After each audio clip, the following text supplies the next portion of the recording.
So let's hit the record button and let's go back. Let's see if I can back up right here. So let's just play a little bit of this. And this is already in your Collaborate. It's one. Start record. This is me from Okay, last so now we're semester. recording. So say that one more time. I think that everybody is kind of struggling with choosing their outline, how to outline a research paper, as far as what to put in the body paragraphs between the introduction and conclusion, and rewriting your research questions to find the information that you need. Okay, so that student was asking about the part of the research paper that's between the title page and the reference page. She was actually asking a little bit about how to outline that.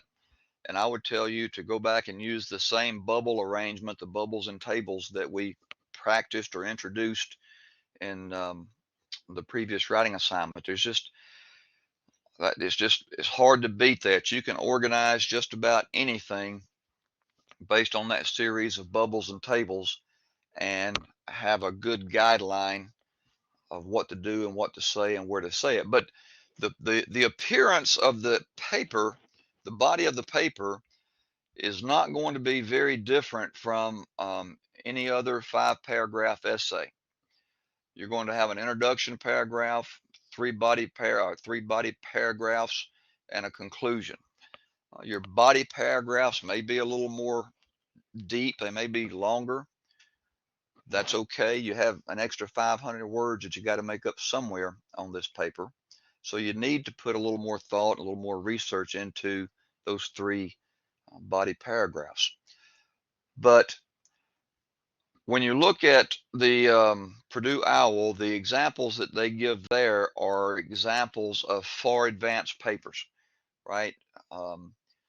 PhD, master's theses, and PhD work. You don't have to do all of those things, right? You're not required to have any level 2 and level 3 headings. You don't have to put headers between your paragraphs. Those are things that you will learn to add and build onto the research paper as you continue in your studies. As you need to know those things, as you need to learn them, they'll be introduced in the curriculum somewhere along the way. And we don't have to do all that right now. Our focus is on organization, logic,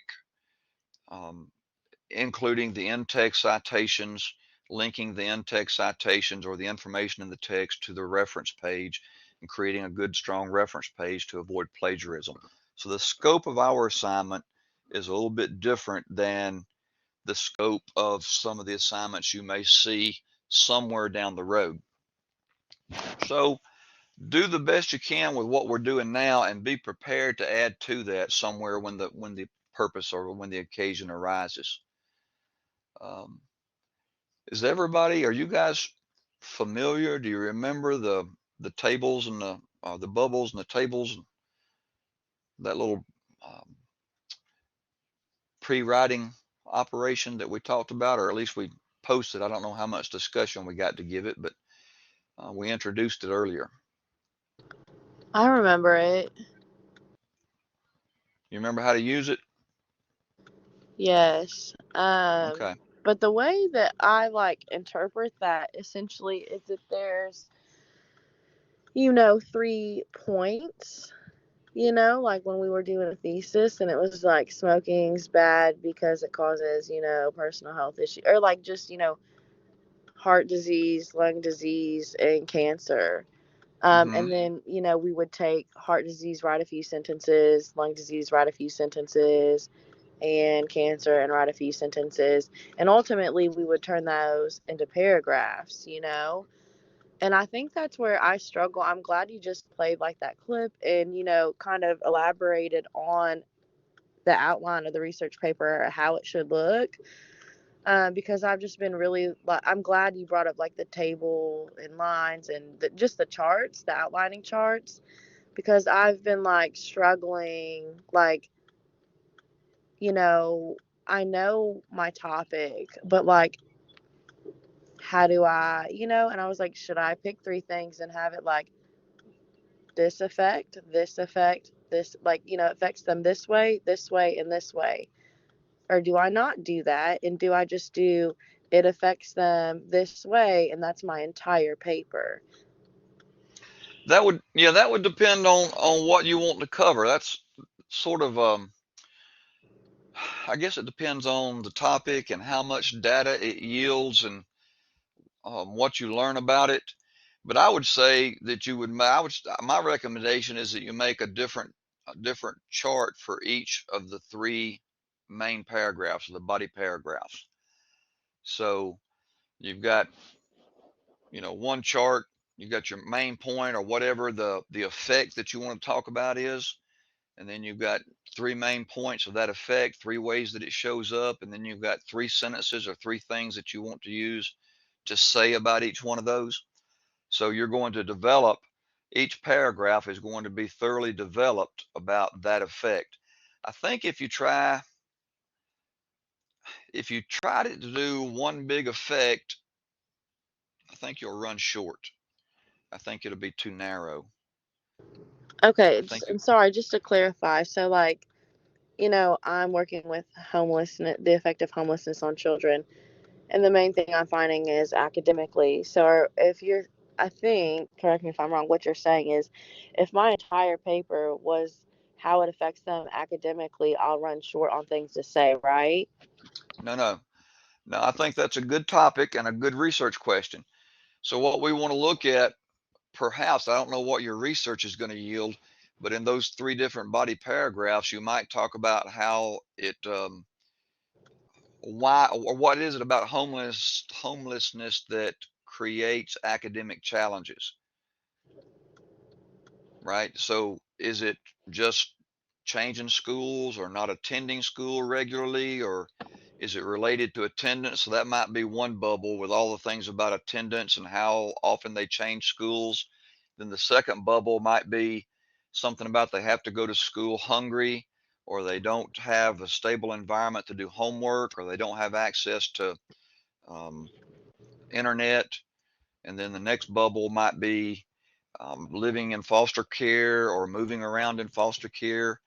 So I think all of that is the effects of homelessness on academics, but Okay. that effect shows up through different conduits or through different situations.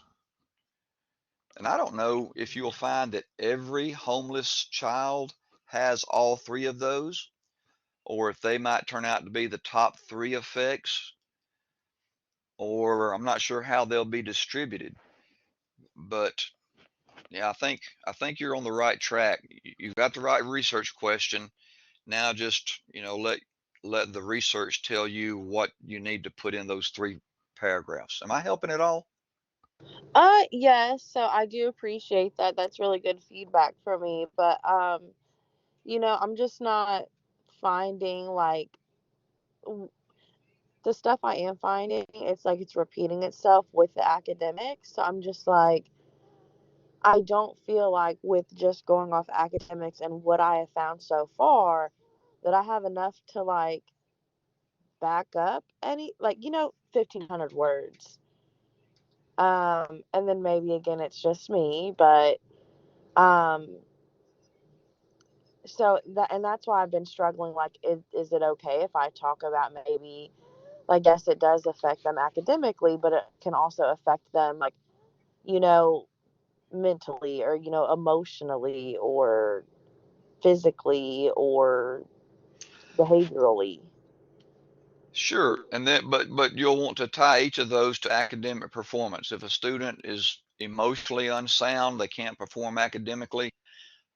If they're acting out in ways, if they're fighting or withdrawing or things of that nature as a result of being homelessness, how does that affect their success in school?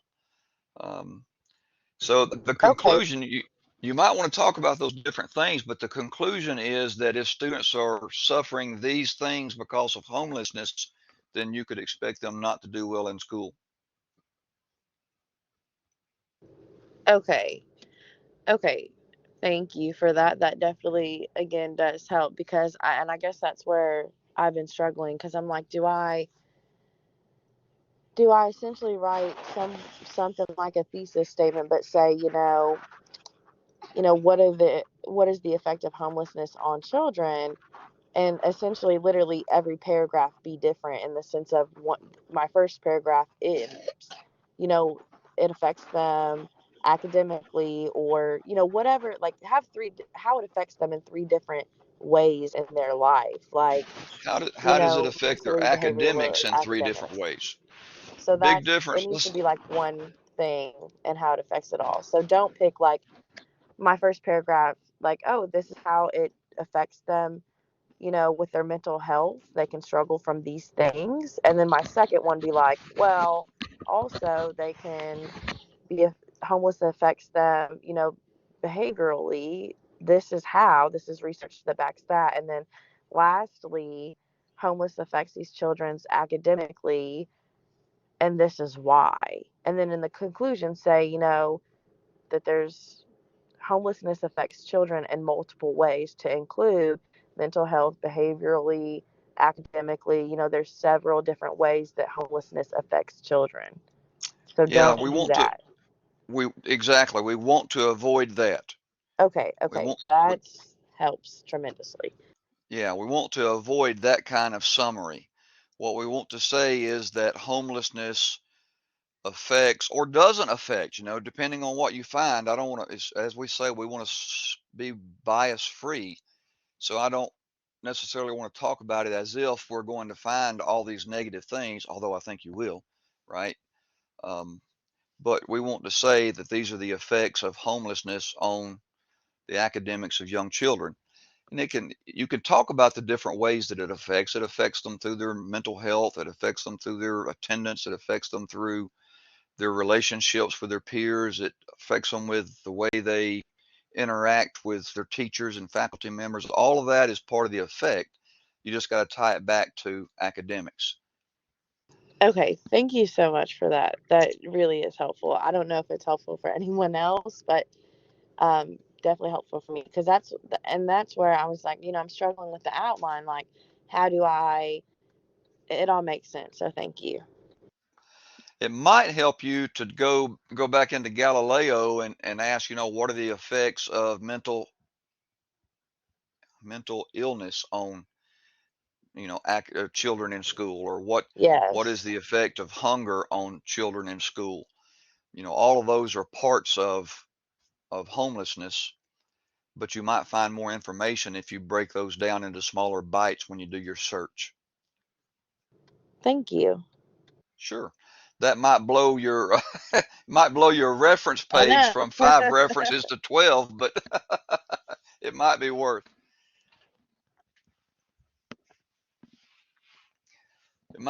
it to add the extra references if it gives you that much information. And really, it's not even about how much information, but it's more about how you are enriched from the experience of the research and how your peers may be enriched by reading your efforts. So it's more about, I like to think about it as being more about enrichment than it is about, getting the goal of 1,500 words or 5 resources. Those are all just measures of the enrichment that we receive from the education process. Of course, sometimes you just have to use the first 5 you get to, right, Jill? No, not exactly. I got 8, and then I go down to Oh, 5. okay, all right. So, and this is not unusual, right? Everybody, when we start, it seems like getting 5 resources is a real job and a real struggle. But once you get involved in chasing that rabbit, before you know it, you've learned something from a different paper and you've added that, and you've learned something from another paper and you've added that. So it's not unusual for that reference page to grow a little bit if you give yourself time to read. And I call it chasing the rabbit, going down the rabbit hole with the different parts of the research. Autumn, what's your experience so far? Um, I've been a little confused, but I'm trying to figure it out. Okay. So is the conversation making some sense to you, or Yeah, I've also gone back and watched some of the videos too to okay? help understand it a little better. Okay. I think my Um, problem is I wasn't able to attend a couple classes with me sick, so it's been. well, you might not have missed much. I think Jill and I were alone one night, and we were just chatting and talking, and so there hasn't been a lot in the way of presentation materials. It's just been question and answering and trying to provide some guidance um, that you guys are asking for.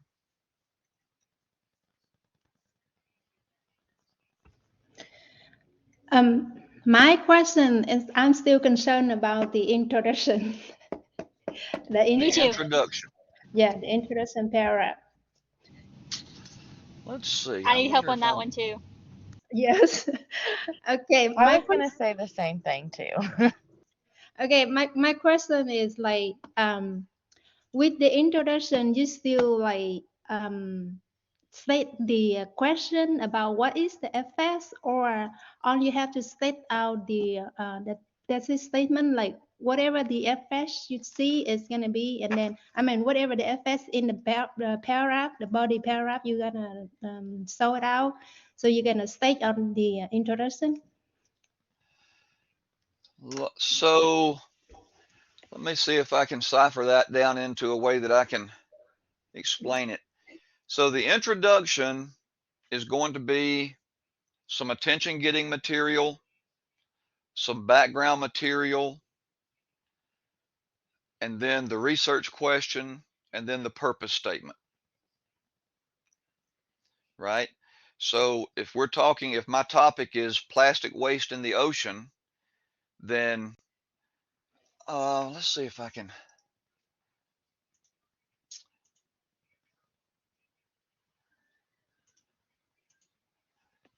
So I'm trying to remember the 7 different approaches to background material. One was a startling statistic. One is a quote. One is a fact or a figure. Um, Somebody help me out here. Y'all remember these, don't you? What was one of them is a question, but I'm not going to put that on here because a question just will not work in research. Somebody's going to bend my arm about that. Um, so let's just go with the ones that I can remember real quick, right? Startling statistic, a quote, a fact or figure, or a question. So if I were going to create a introductory paragraph for a research paper focused on waste in the ocean, I might say,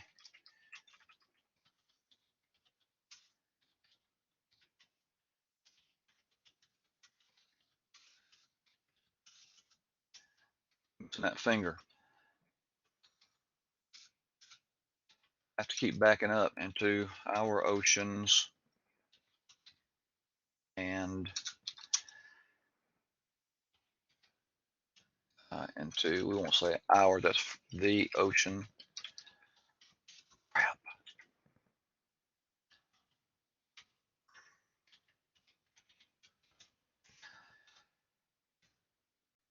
So if I wanted to start that background material, that attention getting material with a question, that might be the question, right? And then I could go on and provide some facts and figures, not necessarily about the effect of plastic in the ocean, but how much plastic gets in the ocean, which helps me set the tone for why this is an important topic to talk about. Um, if I said, somebody one day found a McDonald's straw and a 6-pack binder in the ocean somewhere, does that make it sound like a really important topic? Probably not. But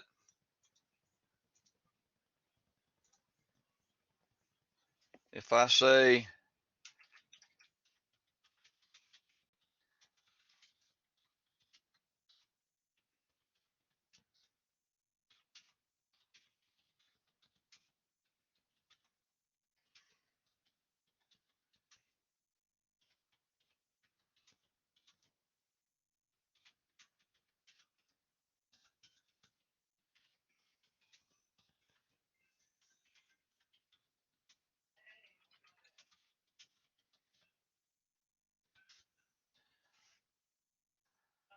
so if I say that, according to Smith and Wesson, 222 or 2022, 9 billion tons of plastic debris is now floating in the oceans around the world. Now all of a sudden, maybe I get your attention, right? Maybe 9 billion tons is a figure that's big enough to make people think about the next time they let their suntan container float off from the beach.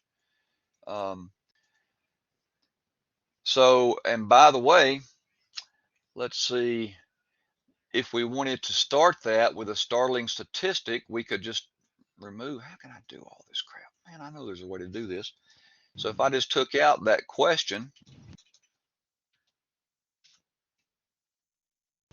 So Right? are we able to use a question? Yes, if you do it in the right way. I would tell you, if you can avoid it, please do, because questions become crutches. And before you know it, you'll have a paper with 37 different questions and no answers. But if you just have to, do it correctly, right? Ask the question and then spend the rest of the next 15 or 17 lines explaining why that question is important to answer. But if I changed it, if I just did away with the question, now I'm starting with a startling statistic or a fact and a figure. So there's, there's 7 different ways that are proven to begin an introduction. And you can probably find them. I bet if we did let's do a quick Google search and see. Wait a minute, let me go over there and stop sharing that. Then I'll do a Google search. Quick question, Mm-hmm. because I understand, like, how to start one, but it's kind of like what we say after that. Um, I feel like I'm really struggling with that for like the whole thing though, because when we did the persuasive essay, I kind of like used a lot of references in the sense of like it wasn't much of my own words. Like there was, but not, not as much as it should have been. So I feel like that's something that I struggle with. So when I'm looking at this research paper, I'm like, I know I'm supposed to have my own thoughts and say those and then back it up with, a source or reference, but like, is there any beginning level friendly research papers that we could like examples that we could see compared to like Purdue showing us like extreme experience research papers? Like just to see how, it's supposed to look, how it flows. Does that make sense? Like some beginner examples that could help us. Yes, but if I do that, we run the risk of your paper looking too much like the beginner example. And I want to avoid a preconceived idea of what the research paper should look like, right? Um, I'll tell you what I'll do. I'll try to look and see if I can find some really complicated student papers. I'll look and see if I can find some really complicated student papers that I can share with you that will give you what's I don't want you to get the idea of down here. I want you to have the idea in your mind of up here, right? But up here even doesn't, I mean, what's the right way to say it? If I'm not sure which way I set the expectations correctly. If I show you, what somebody earned is a 70, that puts the bar way down here. If I can find some that students earn, 95s or 98s on, that puts the bar up here. That's the example I would not worry about you seeing. But if I can't find any down there, I don't want you to see these down here. Does that make sense? Yes. I'd rather you have your own idea of what it looks like than to model over a paper that earned a student a 70 or 72. So it just depends on what I've got, what I can find, really, I guess. But here they are. It's just, I just did a quick search. There's 7 ways to introduce an essay. The anecdotal introduction, which is a short story, kind of like the one I just told you about, the poor manatee with his flipper stuck to his face. A historical review, you might talk about how the waste products in the ocean have grown over the last 30 years. A thought. Here's a good way to put this, Autumn. A thought-provoking question. If you can create a thought-provoking question rather than just a question that's easy to answer, maybe that works better. Words of wisdom, an old saying. I don't know what one of those would be. A corrective introduction, which is sort of like if we said we went talked about all this waste product, and we said we need to clean it up or need to get rid of it, and then a declarative introduction. I don't even know. You guys have to look that up and see what that means. But if you want to talk about how to get into the introduction, the attention-getting material, the background material, and then the research question, the purpose statement. That's what needs to be in that first paragraph, the introduction paragraph. And then, where is that same material going to appear a second time?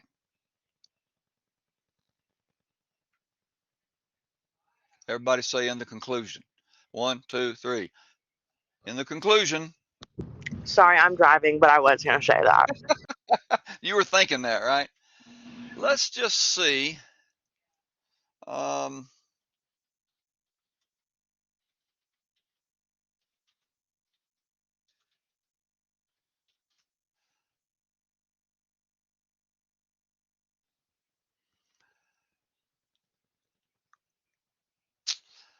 looking now for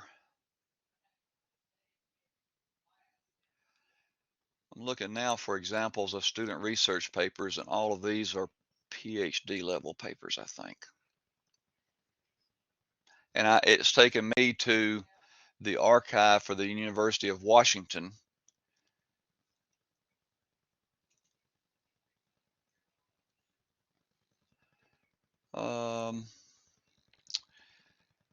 But here, let's see.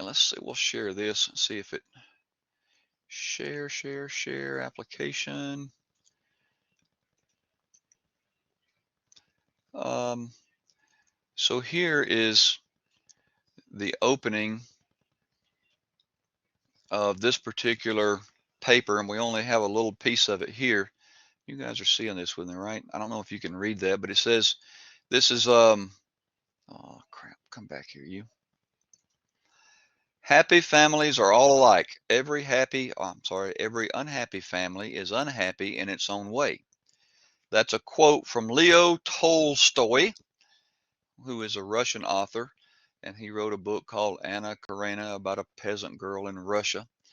And so it starts off with a quote, and then it says, although this novel focuses on the dysfunction, consequences, and repercussions. I think that was Chris Rock in his younger days, right? So this is just an example of a student who has used a quote to introduce the background discussion, to explain why this topic here, which I didn't look at very close, but latent love or lust, liberating female sexuality in Joe Wright's 2012 film adaptation of Anna Karenina. So that was an English, in the literature paper, but it's a good example of how you start, how you get started. I was looking for some other stuff. Let's see. So let's stop sharing, share.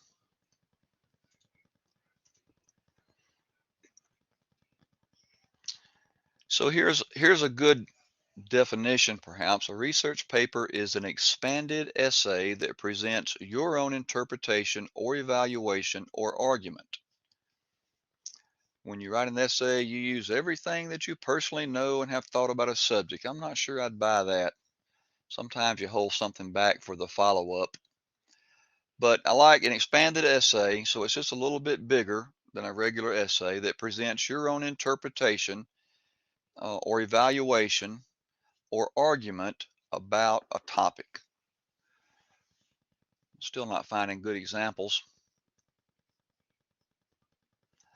How to write a research paper in 9 steps.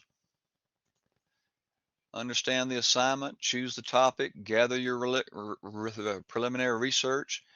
It says write a thesis. I would say write a research question, determining what supporting evidence you're going to use, write an outline, write the draft, and cite your sources correctly.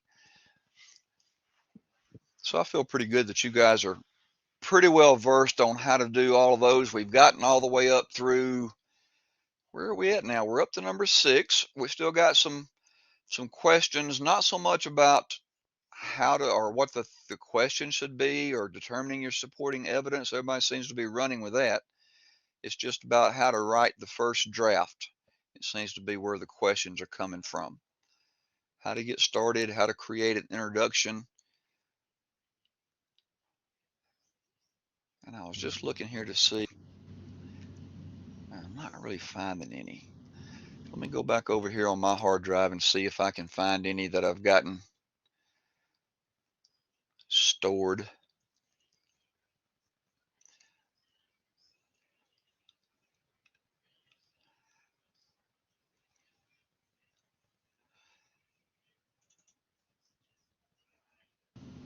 So if we did use a question, is it just saying that we can't make it? I don't know how we would use a question without making it like a bias thing. Yeah, that's tough. That's a good point, right? The example that I just created a moment ago, how much waste makes its way into our oceans. Even that implies that there is some waste. It doesn't necessarily suggest that there's too much waste or that it's the question itself doesn't imply that it's such an important problem that we need to start doing something about it. It just gives me a way to start talking about how much waste is out there and the fact that it's important enough that we need to start doing something about it. I will say, as I said before, don't use a yes or no question. Did you know that there's plastic waste in the ocean? No, that's not good. That's not thought-provoking.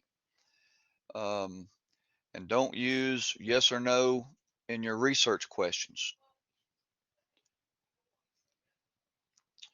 And I'm just not finding anything. I delete every semester. I delete just about everything that ends up on my hard drive. But I will continue to look tomorrow when it's not taking up y'all's time and see if I can find something that's would be good to share with you. And if I can find it, I'll certainly post it.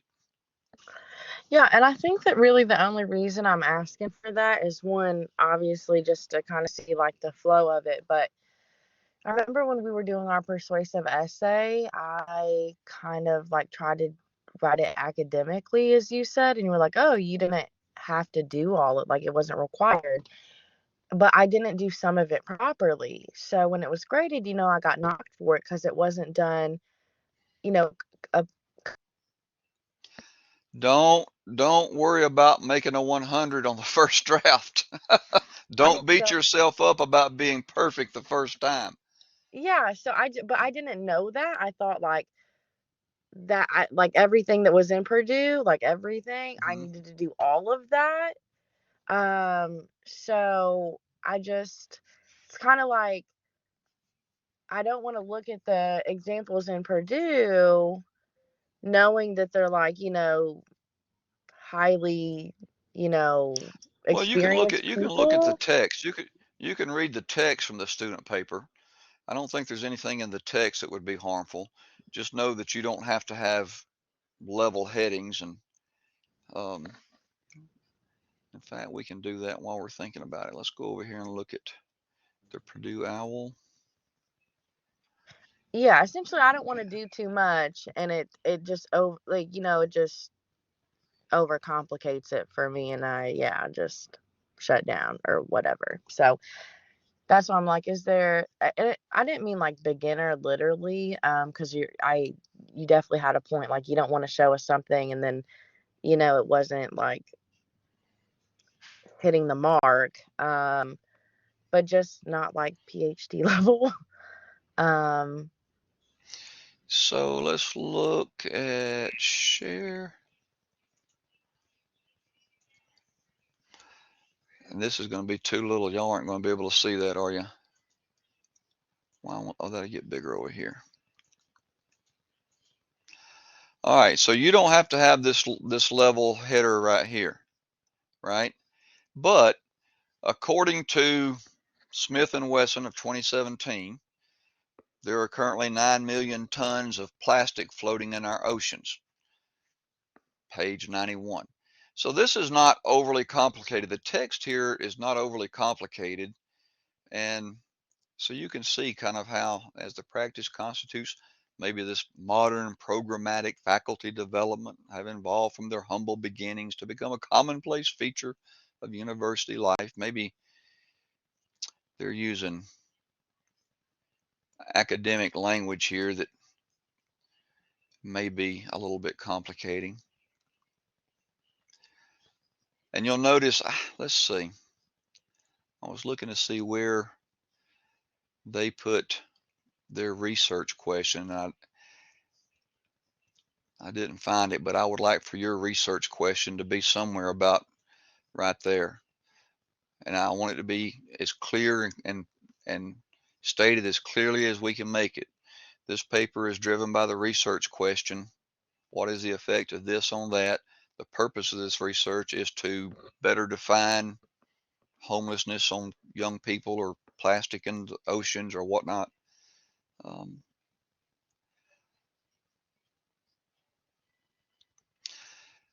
so the language, in fact, some of the stuff, I don't know if you guys have run into this, but some of the examples on Purdue are written in Latin, right? Because what's in here, the language doesn't really matter. I don't want you to get hung up trying to recreate all of this language. But the format is not that bad or that terrible. But yeah, you're right. See, like this one right here, that secondary resource, Selden as cited in Pounder. That's not something we want to play with. We don't need to do that. Here is Curie, what you were talking about, where you find two resources that say the same thing, or one resource repeats what the other has said. And so they've done this. They've had Boring et al. In 2017 and Galbraith et al. In 2012. So they've cited both papers that have said the same thing. So you could do that if you wanted to. And if you get to that point and you want to, just let me know and I'll help you figure out how to do it. But it's not bad to have the same thing said in different papers. yes, I think one of the few weeks in the past few weeks you said, because I know that one I don't think was recorded because we were just kind of just chatting and stuff, all of us. It just builds more credibility, right? Yes. Yes, it just adds to the credibility of the writer, of you. your research. Sometimes we want to worry about that, and sometimes that's more than we want to worry about. So I'll let you guys decide where you fall on that particular issue. But if you want to do it, let me know and I'll help you get it right. Okay, thank you. Sure. I don't know. Jill, have we answered the question of what should the paper look like?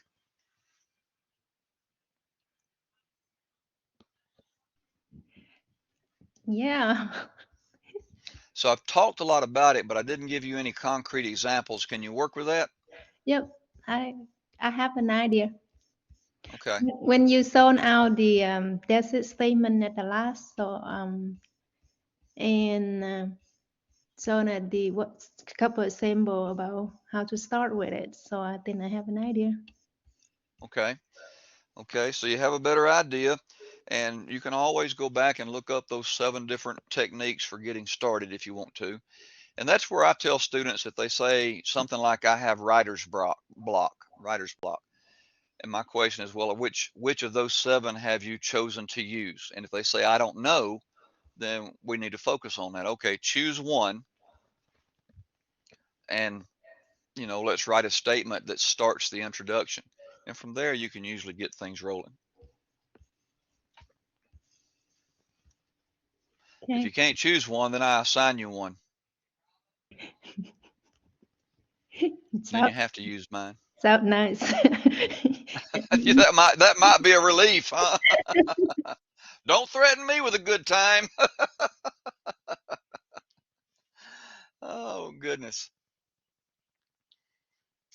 I might go over and try Chat GP and tell it to write a 1,500-word essay tomorrow and see how it comes out. Maybe we can use that for an example if we talk again on Thursday.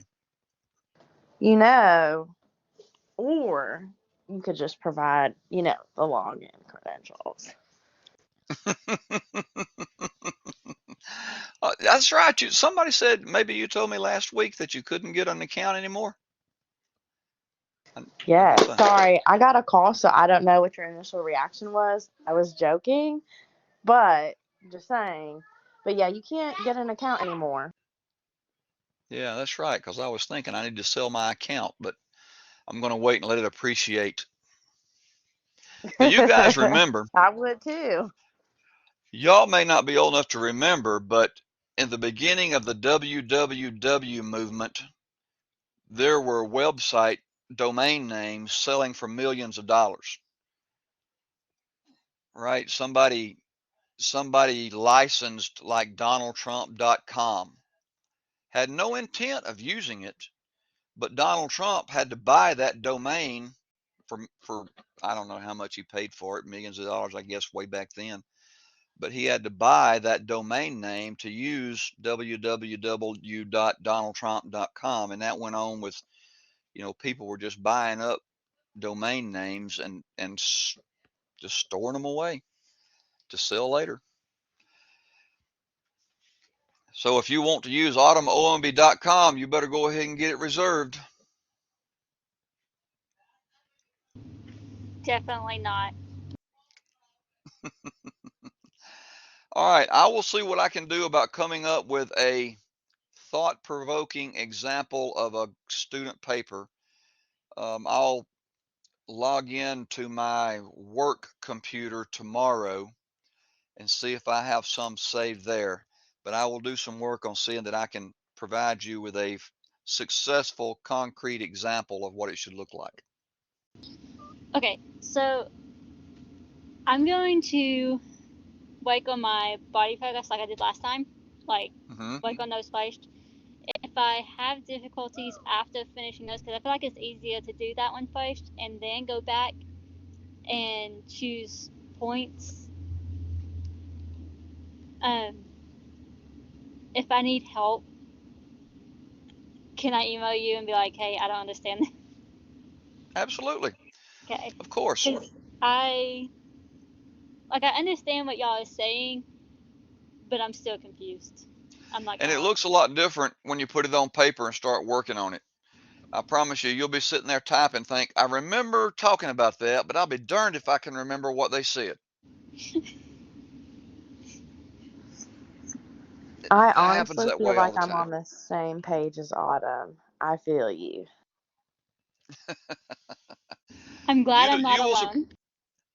You're not, and there's only 3 of us here tonight, but I promise you, out of the 80 other students that I have, most of them are in the same. Everybody feels the same uncertainty. Everybody feels the same inadequacy. Everybody feels the same apprehension about getting started and putting that first draft out there, right? It's like if you were trying to write a love poem and you got it wrong and hurt somebody's feelings instead. You just don't want to do that. It's easier not to say anything than it is to say the wrong thing. But I want you to learn to say something even if it's wrong. I don't know why the body paragraphs are so much easier than the introduction and the conclusion. Me either. Me either, except sometimes I say this, I tell students that the introduction and the conclusion have different rules. And I think that phrase, different rules, sets off little amber twirly lights in our head. Whoop, whoop, whoop, different rules, whoop, whoop, whoop. And so we kind of shrink away from those different rules. And even though they're different, they aren't really complicated. The more you work with it, the better or the easier it will become. Practice makes better. Yeah, my practicing ends up, I do really good on body paragraphs, not so good on introduction every time. Well, that's okay. Then when we do our second draft, we can work on the introduction and not so much on the body paragraphs.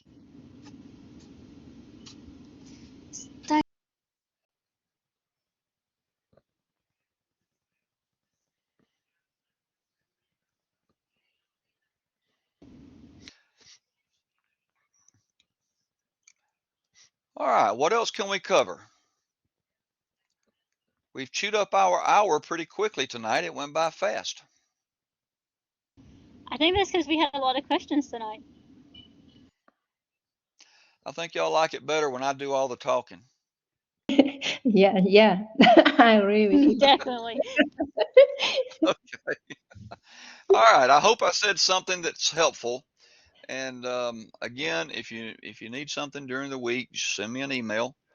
I'm a little bit behind on grading, but I'm current on emails, so I'll get back to you pretty quickly. Is this one going to be uploaded so we can watch it later? In case we forget something? Yes, let me do stop the recording. So I'll stop the recording here and I will